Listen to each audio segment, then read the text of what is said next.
അസ്സലാമു അലൈക്കും വറഹ്മത്തുള്ളാഹി വബർക്കാത്തുഹു. ഇന്നത്തെ വീഡിയോയിൽ ഞാൻ കുറച്ച് കമൻസിൻ്റെ റിപ്ലൈ ആണ് പറയുന്നത്. പിന്നെ ഇന്നത്തെ വീഡിയോയിൽ ഞാൻ നിങ്ങൾക്ക് ഒരാളെ കാണിച്ചും കൂടി തരുന്നുണ്ട്. ഫസ്റ്റ് ഞാൻ കമൻസിൻ്റെയൊക്കെ റിപ്ലൈ പറയാം. എല്ലാ കമൻസിൻ്റെയും റിപ്ലൈ പറയാൻ പറ്റുമോ അറിയത്തില്ല ഈ വീഡിയോയിൽ.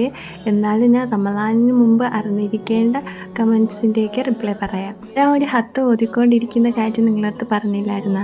ഈ ഹത്തം തുടങ്ങാൻ നേരത്ത് ഞാൻ ഈ വീഡിയോയിൽ പറഞ്ഞിട്ടുണ്ടായിരുന്നു ഇത് റമദാനിന് മുമ്പ് തീർക്കണമെന്ന്. ആ ഹത്തം തീർന്നായിരുന്നു. അപ്പോൾ ഞാൻ വിചാരിച്ചു ഒരു ഹത്തവും കൂടെ തുടങ്ങാമെന്ന്. അപ്പോൾ റമദാനിൽ 2 ഹത്തം കംപ്ലീറ്റ് ചെയ്യാമല്ലോ എന്ന് വിചാരിച്ചു. പിന്നെ കമൻറ്റിൽ നിങ്ങളെൻ്റെ പേരും ഇൻസ്റ്റഗ്രാം ഐഡിയും നമ്പരൊക്കെ ചോദിച്ചിടുന്നത് ഞാൻ കാണാറുണ്ട്. യൂട്യൂബിൽ കൂടെ ഒരാളും എന്നെ അറിയരുതെന്നാണ് എൻ്റെ ആഗ്രഹം. അതുകൊണ്ടാണ് ഞാനൊന്നും പറയാത്തത്. പിന്നെ അതുമാത്രമല്ല, ഞാൻ എൻ്റെ വീഡിയോയിൽ ഞാൻ നിസ്കരിക്കുന്ന കാര്യങ്ങളും ഖുർആൻ ഓതുന്ന കാര്യങ്ങളൊക്കെ പറയാറില്ലേ. അപ്പോൾ ഞാൻ എൻ്റെ ഐഡൻറ്റിറ്റിയൊക്കെ പറഞ്ഞാൽ പിന്നെ അത് ഞാൻ കാണിക്കാൻ വേണ്ടി ചെയ്യുന്നത് പോലെ ആയിപ്പോവും. എൻ്റെ വീഡിയോ കണ്ടിട്ട് ഖുർആൻ ഹത്ത് ഓതാൻ തുടങ്ങി, നിസ്കരിക്കാൻ തുടങ്ങി, കറക്റ്റായിട്ട് അള്ളാഹുവിനെ പേടിച്ച് തുടങ്ങി, അങ്ങനെയൊക്കെ പറഞ്ഞ് കുറേ കമൻറ്റുകൾ ഞാൻ കാണാറുണ്ട്. അതൊക്കെ കാണുമ്പോൾ എനിക്ക് സന്തോഷം തോന്നാറുണ്ട്. എനിക്ക് അള്ളാഹുവിൻ്റെ പ്രതിഫലവും കിട്ടുമല്ലോ. അപ്പോൾ ഞാൻ റമദാനിൽ ചെയ്യാൻ പറ്റുന്ന ഇബാദത്തുകളുടെ ഒരു പ്ലാൻ ഉണ്ടാക്കിയിട്ട് ഒരു വീഡിയോയിൽ പറഞ്ഞില്ലായിരുന്നോ. അപ്പോഴത്തേക്ക് എനിക്ക് കമൻറ്റ് വന്നായിരുന്നു, കുഞ്ഞു മക്കളൊക്കെ ഉള്ളതുകൊണ്ട് ഇത്രയും ചെയ്യാൻ പറ്റത്തില്ല, പിന്നെ സ്കൂളിൽ പോകണമുണ്ടെന്നും ഇത്രയും ചെയ്യാൻ പറ്റത്തില്ല, സിമ്പിളായിട്ടുള്ള ഒരു പ്ലാൻ പറയുമെന്ന് ചോദിച്ചിട്ടുണ്ടായിരുന്നു. ഫസ്റ്റ് അമ്മക്ക് അത് പറയാം. രാവിലെ എന്തായാലും നിങ്ങൾ അത്താഴത്തിന് എണീക്കത്തില്ലേ, അപ്പോഴത്തേക്കും ഫസ്റ്റ് തന്നെ തഹജ്ജുദ് നിസ്കരിക്കണം. ഏറ്റവും കുറഞ്ഞത് 2 റക്അത്താണ്. അപ്പോൾ നിങ്ങൾ വേണമെങ്കിൽ 2 റക്അത്ത് നിസ്കരിക്കണം. നിങ്ങൾക്ക് പറ്റുമെങ്കിൽ നിങ്ങൾ 4 റക്അത്ത് നിസ്കരിക്കണം.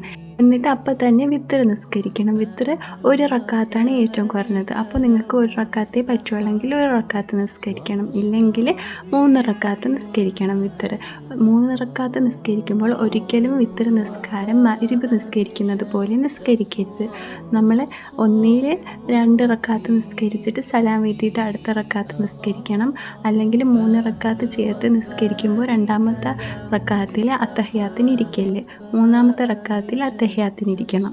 ഇത് കഴിഞ്ഞിട്ട് കുക്ക് ചെയ്യാം, പിന്നെ അത്താഴം കഴിക്കാം, പിന്നെ പഠിക്കുന്നവർക്ക് പഠിക്കാനൊക്കെ പറ്റുമല്ലോ ഈ സമയത്ത്. എന്നിട്ട് സുബഹിയുടെ ബാങ്ക് കേൾക്കുമ്പോഴത്തേക്ക് സുബഹി നിസ്കരിക്കണം. സുബഹിയുടെ സമയത്ത് എന്തായാലും കുട്ടികളൊക്കെ ഉറങ്ങിയായിരിക്കുമല്ലോ. അപ്പോൾ ഈ സമയത്ത് ഖുർആൻ ഓതണം. സ്കൂളിൽ പോണവർക്കായാലും ഈ സമയത്ത് 4 പേപ്പർ ഖുർആൻ ഓതിയിട്ട് പോകാൻ പറ്റും. ഇനിയിപ്പോൾ സ്റ്റഡി ലീവ് ഉള്ളവരാണെങ്കിലും ഈ സമയത്ത് ഖുർആനൊക്കെ ഓതി കഴിഞ്ഞിട്ട് അവർക്ക് പഠിക്കാൻ എടുക്കാമല്ലോ. എന്നിട്ട് ഉച്ചയാകുമ്പോഴത്തേക്ക് ലൊഹർ നിസ്കരിക്കണം. ലൊഹർ നിസ്കരിച്ചിട്ട് ഇപ്പോൾ വീട്ടിൽ നിൽക്കുന്നവരെ കുഞ്ഞുമക്കളൊക്കെ ഉള്ളവരാണെങ്കിൽ 3 പേപ്പർ ഖുർആൻ ഓതണം. എന്നിട്ട് അസർ നിസ്കരിച്ചിട്ട് 3 പേപ്പർ ഖുർആൻ ഓതണം. അങ്ങനെ 10 പേപ്പർ ആവും ഒരു ദിവസം. ഇനിയിപ്പോൾ സ്കൂളിൽ പോകുന്നവർക്കാണെങ്കിൽ എന്തായാലും ലൊഹറിന് ഖുർആൻ ഓതാൻ പറ്റത്തില്ലായിരിക്കും. അപ്പോൾ ഒരു അസർ, മഗ്‌രിബ്, ഇശ ഇതിൽ ഏതെങ്കിലും 2 നിസ്കാരത്തിൽ 3 പേപ്പർ വെച്ചിട്ട് ഖുർആൻ ഓതണം. അപ്പോൾ ഒരു ദിവസം 10 പേപ്പർ ആവും. അപ്പോൾ 30 ദിവസം കൊണ്ട് നമുക്ക് ഒരു ജിസു തീർക്കാൻ പറ്റും. പിന്നെ ഇശ നിസ്കരിച്ച് കഴിഞ്ഞിട്ട് തറാവീഹ് നിസ്കരിക്കണം. പിന്നെ നിങ്ങൾക്ക് പറ്റുന്ന സമയങ്ങളിൽ നിങ്ങൾ ദുആകളും ദിക്റുകളും ഇസ്തിഗ്ഫാറൊക്കെ ചൊല്ലണം. ഇത്രയേ ഉള്ളൂ ഒരു സിമ്പിളായിട്ടുള്ള പ്ലാന്. നിങ്ങൾ വിചാരിക്കും ഇത്രയല്ലേ ചെയ്യുന്നോളെന്ന്. ഒരിക്കലും അങ്ങനെ വിചാരിക്കരുത്. നിങ്ങൾ ചെയ്യുന്ന ജോലിക്കും പഠിത്തത്തിനും ഒക്കെ അള്ളാഹു പ്രതിഫലം തരും. അപ്പോൾ നിങ്ങൾ ചെയ്യുന്ന നിസ്കാരവും ഖുർആനൊക്കെ 100% ചെയ്യണം. ഒരിക്കലും നിങ്ങൾ ധൃതി പിടിച്ച് ശ്രദ്ധയില്ലാതെ ചെയ്യരുത്.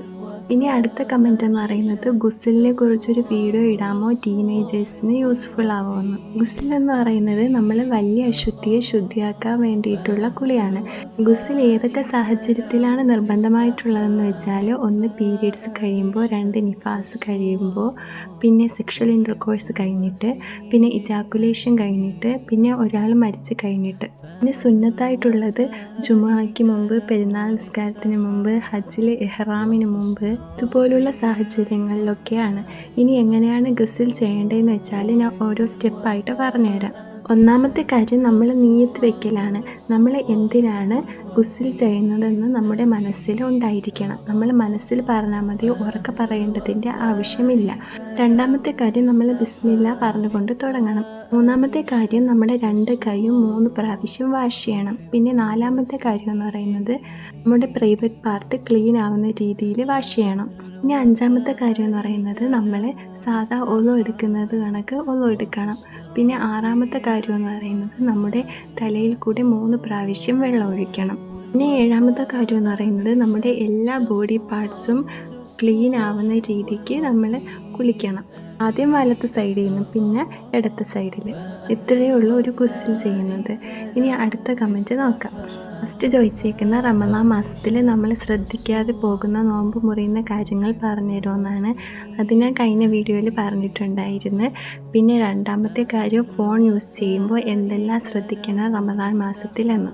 ഒന്നാമത്തെ കാര്യം നമ്മൾ ഹറാമായിട്ടുള്ള കണ്ടൻറ് എല്ലാം കാണുന്നത് ഒഴിവാക്കണം. അതായത് റൊമാൻറ്റിക് ആയിട്ടുള്ളതോ ന്യൂഡിറ്റി ആയിട്ടുള്ളതോ അല്ലെങ്കിൽ ബാക്ക് ബൈറ്റിങ്. ഇപ്പോൾ റിയാക്ഷൻ വീഡിയോ ഒക്കെ എന്ന് പറയുന്നത് ബാക്ക് ബൈറ്റിംഗ് അല്ലേ, അത് കാണുന്നതും അതിനെ സപ്പോർട്ട് ചെയ്യുന്നതൊക്കെ നിർത്തണം. ഇനി ഈ ബാക്ക് ബൈറ്റിംഗ് നിങ്ങൾ കേട്ടാൽ ഇത് ഫോർവേഡ് ചെയ്ത് മറ്റൊരാൾക്ക് കൊടുക്കുന്നത് നിർത്തണം. ബാക്ക് ബൈറ്റിംഗ് എന്ന് വെച്ചാൽ മറ്റൊരാളുടെ കുറ്റം എടുത്ത് പറയുന്നതാണ്. പിന്നെ നമ്മുടെ സോഷ്യൽ മീഡിയ അക്കൗണ്ടൊക്കെ പബ്ലിക്കാണ് അല്ലെങ്കിൽ നമ്മുടെ പ്രൈവറ്റ് തന്നെയാണ്, നോൺ മഹറംസൊക്കെ ഉണ്ടെങ്കിൽ നമ്മൾ നമ്മുടെ ഫോട്ടോസ് പോസ്റ്റ് ചെയ്യാതെയും സ്റ്റോറി വെക്കാതെയൊക്കെ ഇരിക്കണം. ഇപ്പോൾ ഒരാളുടെ സോഷ്യൽ മീഡിയ അക്കൗണ്ട് പ്രൈവറ്റാണ്, അതിൽ നോൺ മഹറംസ് ഒന്നുമില്ല, നമ്മൾ ഒരു ഫോട്ടോയോ വീഡിയോയോ ഒക്കെ കണ്ട് അത് നമ്മൾ സ്ക്രീൻഷോട്ട് എടുത്ത് വേറൊരാൾക്ക് അയക്കാതിരിക്കാൻ ശ്രമിക്കണം. ഇനിയിപ്പോൾ നിങ്ങൾ ഒരാളുടെ വീഡിയോ കണ്ട് അതിൽ നിങ്ങൾക്ക് എന്തെങ്കിലും തെറ്റായിട്ട് തോന്നി അത് നിങ്ങൾ പബ്ലിക്കായിട്ട് അവരെ ഇൻസൾട്ട് ചെയ്യുന്ന രീതിയിൽ കമൻറ്റ് ഇടരുത്. അതിനിപ്പോൾ റമദാൻ മാസം ആണെങ്കിലും അല്ലെങ്കിലും ഇതിനൊക്കെ നമ്മൾ അള്ളാഹുവിൻ്റെ അടുത്ത് കണക്ക് പറയേണ്ടി വരും. ചിലപ്പോൾ അവർ തൗബ ചെയ്ത് ഇതെല്ലാം അള്ളാഹു പുറത്തു കൊടുക്കുമായിരിക്കും. പിന്നെ നിങ്ങൾ സോഷ്യൽ മീഡിയാസിൽ കൂടെ നോൺ മഹറംസിൻ്റെ അടുത്ത് ഫ്ലർട്ട് ചെയ്യാനോ അല്ലെങ്കിൽ പ്രൈവറ്റ് ചാറ്റ് ചെയ്യാനോ ഒന്നും നിൽക്കല്ലേ. പിന്നെ നിങ്ങളിപ്പോൾ കാണുന്ന കണ്ടൻറ്റ് ഹറാമൊന്നും അല്ലാത്തതാണെങ്കിലും കുക്കിംഗ് അതുപോലത്തെ വീഡിയോ ഒക്കെ ആണെങ്കിലും മ്യൂസിക്കൊക്കെ ബാക്ക്ഗ്രൗണ്ടിൽ വരുന്നെങ്കിൽ നിങ്ങൾ ലൈക്ക് ചെയ്യാതിരിക്കാൻ ശ്രമിക്കണം. ഈ ലൈക്ക് ചെയ്യുമ്പോൾ വേറെ ആൾക്കാരിലും ഈ വീഡിയോകൾ കുറേ എത്താൻ സാധ്യതയുണ്ട്. അപ്പോഴത്തേക്കും ഈ നിങ്ങൾ ചെയ്ത ലൈക്ക് കൊണ്ട് വേറെ ആൾക്കാരിലെത്തി അവരും ഈ മ്യൂസിക് കേട്ടാൽ അള്ളാഹുവിൻ്റെത് നിങ്ങൾക്കും ശിക്ഷ കിട്ടും. പിന്നെ അടുത്തത് നിങ്ങൾ ഫോണിൽ കൂടെ കള്ളങ്ങൾ പ്രചരിപ്പിക്കാതിരിക്കാൻ ശ്രമിക്കണം. നിങ്ങൾ ഫോണിൽ തന്നെ നോക്കിയിരുന്ന് ഒരുപാട് സമയം വേസ്റ്റ് ചെയ്യാതിരിക്കണം. ഫോണിൽ കൂടെ നമുക്ക് ഒരുപാട് കാര്യങ്ങൾ പഠിക്കാൻ പറ്റും ഇസ്ലാമിനെ കുറിച്ച്. അങ്ങനെയൊക്കെ നിങ്ങൾ ഫോണിൽ ടൈം സ്പെൻഡ് ചെയ്യാൻ ശ്രമിക്കണം. ബാക്കി റിപ്ലൈ ഞാൻ അടുത്ത കമൻറ്റിൽ പറയാം. എന്തായാലും ഞാൻ റമദാനിന് മുമ്പ് എല്ലാ കമൻറ്റിൻ്റെയും റിപ്ലൈ പറയാം. ഞാൻ നിങ്ങൾക്ക് ഈ വീഡിയോയിൽ ഒരാളെ കാണിച്ചു തരാമെന്ന് പറഞ്ഞില്ലേ, ഇതാണ് ആൾ. ഇതെൻ്റെ ഇത്താടെ മോളാണ്. ഞാൻ എപ്പോഴും വീഡിയോ എടുക്കുമ്പോഴോ അല്ലെങ്കിൽ ഈ ടേബിളിൽ ഒന്ന് ലൈറ്റ് എത്തിച്ചാൽ മതി, അപ്പോഴേ കാണുന്നെങ്കിൽ ചെയറിൻ്റെ അടുത്ത് വന്നിട്ട് മേളിലോട്ട് നോക്കി നിൽക്കും. എൻ്റെ പഴയ വീഡിയോകളിലൊക്കെ ഇവളെ കൈയൊക്കെ കണ്ടിട്ടുണ്ടായിരിക്കും നിങ്ങൾ. ഇതൊക്കെ ഇപ്പോൾ 1 വയസ്സായി. എൻ്റെ ഇത്തായും ഇക്കാക്കായും PG ചെയ്യുന്നതുകൊണ്ടാണ് നമ്മളിപ്പോൾ ഒത്ത് നിൽക്കുന്നത്. നമ്മളെ വീട്ടിൽ നിന്ന് കുറച്ച് ദൂരെയുള്ള ഇവിടെ വരാനായിട്ട്. ഇക്കാക്കയുടെ വീട് മലപ്പുറത്താണ്. അപ്പോൾ PG കഴിയുന്നവരെ നമുക്കിവിടെ നല്ലപോലെ കാണാൻ പറ്റത്തുള്ളൂ. PG കഴിഞ്ഞാൽ ഇവർ മലപ്പുറത്ത് പോകും. അപ്പോഴത്തേക്ക് നമുക്ക് ഇടയ്ക്കിടയ്ക്കൊക്കെ കാണാൻ പറ്റത്തുള്ളൂ. അടുത്ത വീഡിയോ ഇത്രയേ ഉള്ളൂ. Thank you for watching.